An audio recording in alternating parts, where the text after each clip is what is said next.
Hey guys, how's it going? Valiant Style back again with part 6 of our great, great new What If adventure.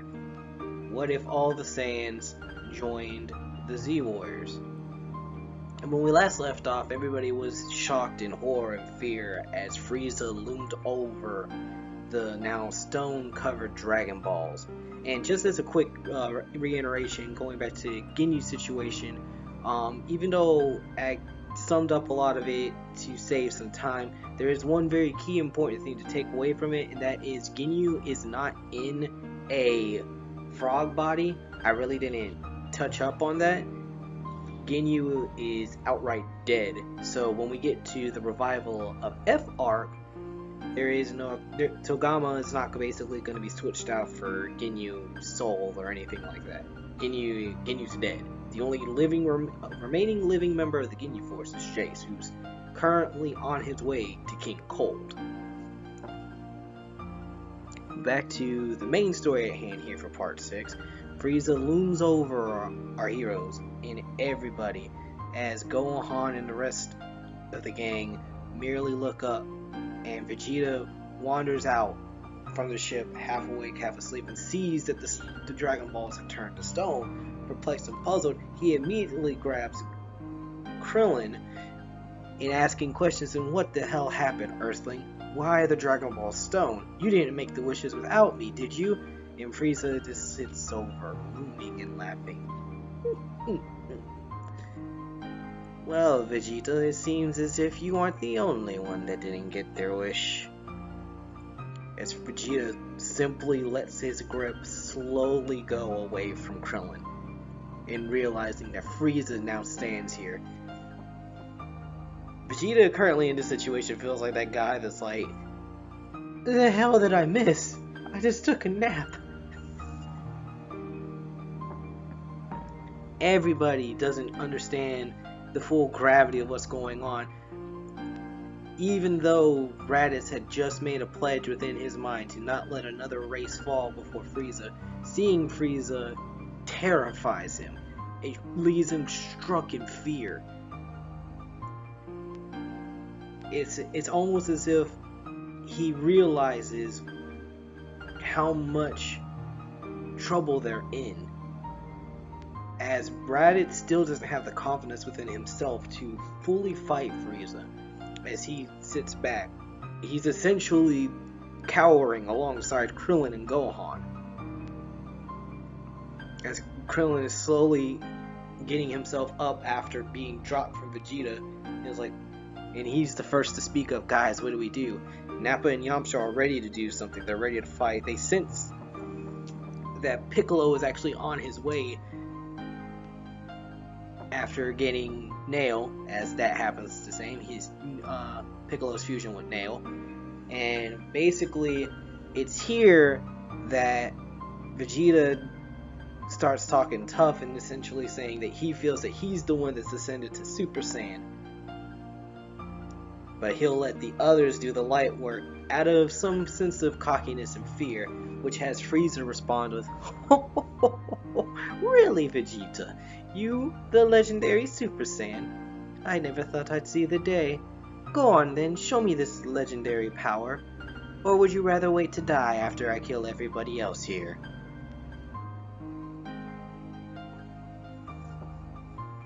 Do not worry, Vegeta.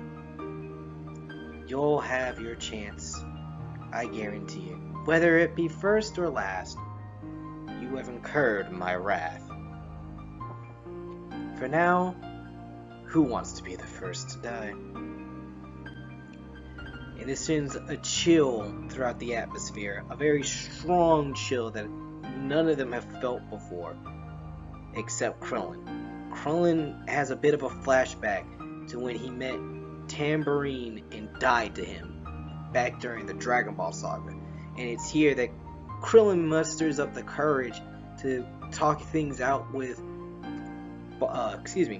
Nappa and Yamcha in their plans to do something, whether it's to escape for the time being or see if they could beat Frieza. Yamcha says to go for it for now. He doesn't think Frieza's that strong.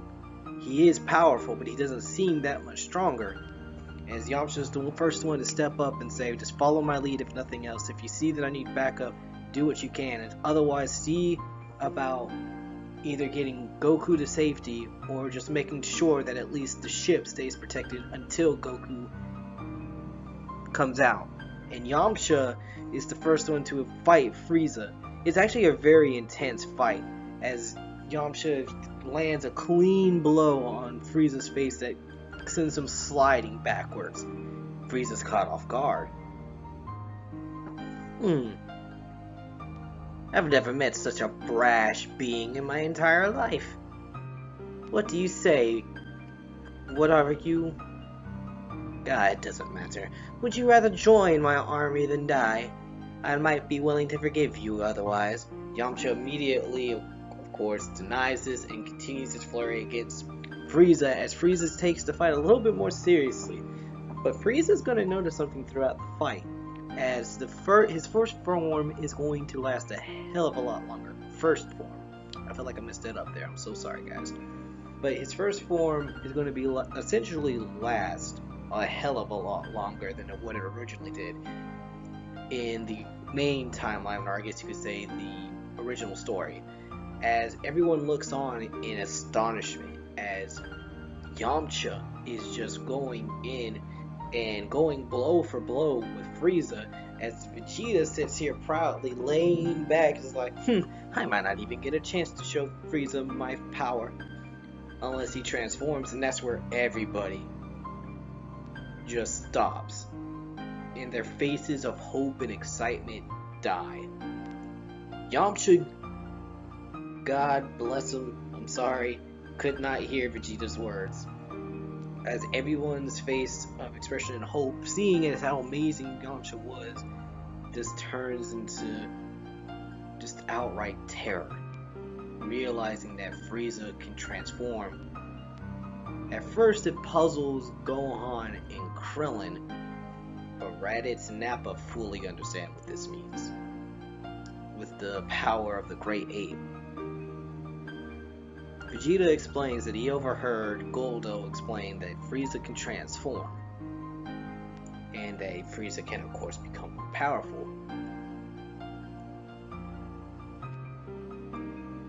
What nobody else really knows is how many transformations, because that information is left out. So the transformation of each form of Frieza is left to the imagination of us, the readers, or the listeners, I guess it would be in this situation. As the fight continues on, Frieza more and more puts out more power than he's ever had to in his first form, as he becomes more and more frustrated, finally kicking Yamcha dead in his chest, almost bicycle kick style, and kicking him into a nearby Namekian mountain. Yamcha is lazily getting up, feeling very injured, as he then sends off a Kamehameha blast at Frieza. Frieza manages to barely block it in his first form, but only comes out with a few bumps and scratches, as he looks down at Yamcha saying, You being, you're quite something. Name yourself. Yamcha just says, brushing his nose in a Bruce Lee fashion. My name's Yamcha, and I'm from Earth. Just like most of the other people here, we're here to stop your evilness, Frieza. And Frieza just chuckles. You really think you can stop me with that power? I haven't even transformed yet. And this is where Yamcha has everything sitting, just as everybody else did earlier. And Yamcha comes in for one more quick flurry, as all of a sudden Frieza's power spikes as he punches the ever-living crap out of Yamcha, sending him careening into the Namekian Ocean, leaving a crater at its bottom with him.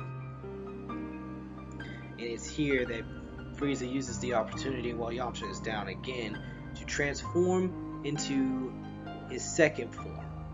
And it's here in his second form that he looks down and explains to a listening Vegeta You see, when I get ready to transform, my power has a tendency to spike beyond its normal capabilities, so sometimes I can even surpass the form's power. Needless to say, I don't think that one quite understood what he was really in for. Looking down, seeing it, he goes into the ocean looking for Yamcha, only to find a very sad truth for the rest of us. The hit that Frieza did sent Yamcha careening into the ocean, broke his neck, killing him. Yamcha was now killed by first form Frieza, dragging his body out from the watery depths. Frieza looks over the body, punches him some more, making sure, almost as if to add insult to injury, and he just looks at him. I guess I did kill him. Oh well, tossing him towards the other, as everybody just looks in fear and shock. And Nappa, who had started to build some type of friendship with Yamcha over this time here on Namek, as they've fought together in different pairings against Ginyu Force, and then also they were the ones that took out Dodoria in a very surprising, double blast attack that they did not expect to do what it did. But Yamcha was one of the first ones to essentially say, hey, if you're really here to help us out, we got your back too. You're one of us now. While Gohan was on the opposite side of the fence and Krillin was on the fence. Not anymore, as he sees an enraged Nappa charge Frieza, and Frieza starts again looking at him, waving it off as he punches Nappa, but Nappa doesn't get sent flying. Nappa brushes through, tanks the punch as he sits here and slugs Vegeta, Frieza in the upper right of his ribs, actually causing Frieza some pain. Looking perplexed, he all of a sudden starts thinking to himself, are all of these Saiyans just more powerful than the other and just waiting? What are they buying time for? They don't fully know my power, or do they? It begins to go through Frieza's head that they might be strategizing something. Maybe these sacrifices are for something bigger that he doesn't realize. Frieza decides to make things a little bit quicker this time, as he immediately goes in for the offensive with Nappa on the back foot. But luckily, thanks to the training that they did coming up, as well as the battles against the Ginyu Force and his own Guru power-up, Nappa is struggling against Frieza.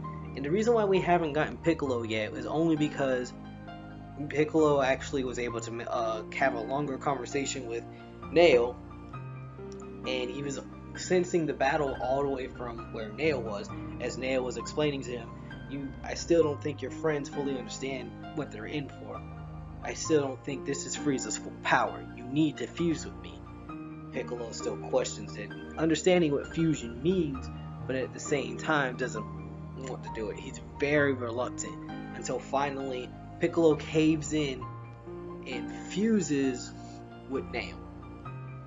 As we head back to the fighting, some beaten up bruises and everything on Nappa is seen, as we all of a sudden see Krillin fly up in front of Nappa and give off a solar flare, as he looks to Nappa saying, follow me, going into the very broken up island that we see Krillin use the Destructo Disc at.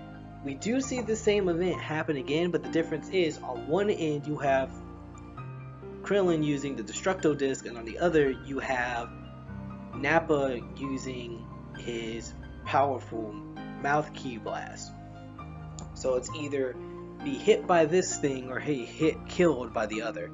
And Frieza says, pretty much, Frieza makes the logical decision in basically taking the mouth blast, as he dodges the Kienzan, but because of the way the Kienzan was going, Nappa had to stop his own attack.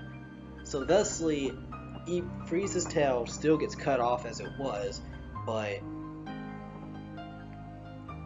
it also gets very hurt during this process. As Nappa continues to look at Krillin, and Krillin simply questioning, dang it, How did we mess this up? How did he get past all of this? As Krillin's beating himself up over this, Nappa is having to warn him, look out, as we all of a sudden now get the horn piercing scene where Frieza pierces Krillin through the stomach. And as he throws him back towards everybody, tauntingly as if another one down, as if he's just going to continually kill everybody one by one, laying them down in front of whoever is last, as a sign, as a symbol. Frieza starts speaking again to Nappa. I commend you, Nappa. I never thought you could be this strong. You almost are stronger than Ginyu. What do you say? You were actually once a part of my armies. Why not come back? Nappa responds, I owe a debt, Frieza. There's no way I'm going to join you again. And never will I even consider it, especially after what you really did to the Saiyans. You're the reason why we're pretty much extinct. Frieza laughs and says, so what? You helped spread the rumor that that planet Vegeta was blown up by a meteorite. Aren't you just at fault? Are you any less guilty? All you did was sit on your tail, cowering in fear. At least your king had more backbone before he died. And this sets off Nappa again into another rage, but this time almost as if karma had caught up with Nappa. As he brushes by, he misses his punch and Frieza cuts off his arm with a chop. Same thing that Nappa had did to Tien earlier on. Nappa immediately flares up a blast to cauterize the wound, looking at Frieza on as he's in deep pain. The pain is so intense that he feels like he could pass out at any moment as Frieza sits there again, scratched up, tail cut off, but he is laughing. My, Nappa. Aren't you missing an arm? Do you need a hand? I gave you a hand at one time. I gave you the chance to join me again. Not this time. As he raises his hand in a death ball fashion, creating one in his second form, Nappa looks on as Piccolo is only moments away, but it's too late for poor Nappa.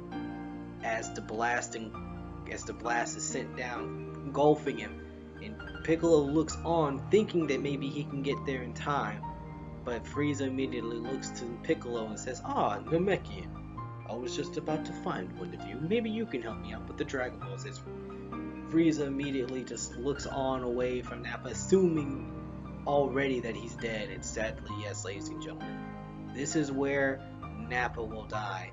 But as earlier with Nappa, as Frieza punches Piccolo, Piccolo merely kicks him away as the bomb explodes. The energy death ball-esque attack explodes, eviscerating Nappa. And it's here that Frieza gets angry, spiking his power yet again and transforming into now his third form. Looking up onto Piccolo is like, I don't know where you came from, Namekian, but this is the last time anyone else lays fingers on the great Emperor Frieza. As Frieza uses his speed to fight, Raditz realizes that he has to fight. He has extra power. He trained with Kakarot. He trained with his brother. What more can he do? What more can he do? As Vegeta secretly looks on, seeing that Krillin is being healed, concocts a plan. A very devious plan on top of that. As he walks over towards them, but before he can fully go away, Raditz stops him in asking, Vegeta, I need your help. I need you to create a moon for me. Because Raditz cannot create his own moon to become Great Ape. Raditz believes that his power is not great enough to stop Frieza, but maybe in his Great Ape form, it could be enough to help Piccolo.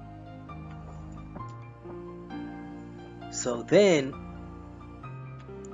Vegeta simply brushes Raditz off to the side and said, "Get off me, low-class scum. I have better things to do than to try and help you. There's no way a creature like you could even remotely stand to the power of Frieza.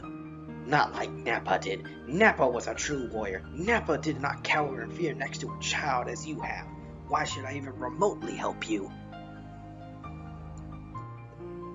Raditz goes quiet.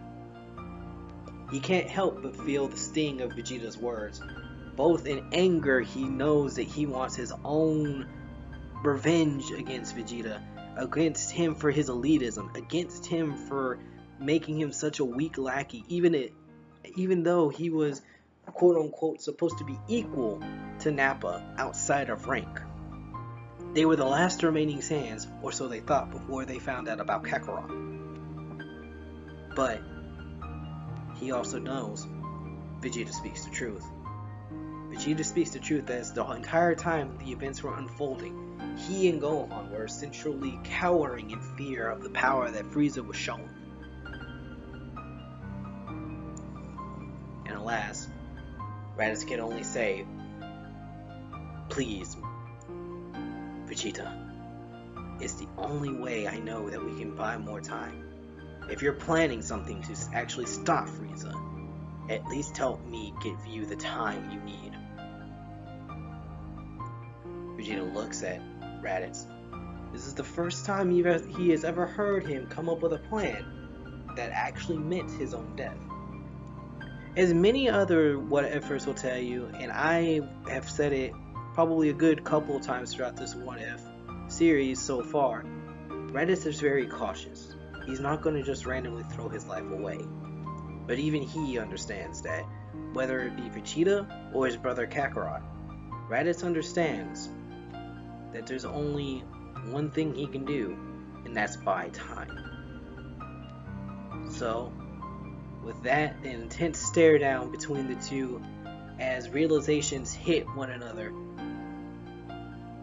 Vegeta decides to cave in, and a ball goes up into the sky. And right there is what we'll leave part 6, ladies and gentlemen. I know we kind of brushed through some events here and there with Yamcha's death and Nappa's death for first form and second form, but as you can already tell, you're going to get Grade 8 Raditz and Piccolo versus third form Frieza. Look forward to that in part 7. And what actually is Vegeta's plan? Is it the same as the original, or could there be something more to it? Let me know what you guys think in the comments below. Tell me if you liked it, tell me if you hate it. As always, guys, I'm always looking for any type of criticism. It doesn't matter what type of criticism it is. I always want to be able to give you what I can. I'm sorry for my stammering too. I'm sorry that I pause a lot, but I always like being able to be able to give you this in free range and being able to be very loose with it rather than very structured, because if I have a script, I don't like how it sounds. That's just me.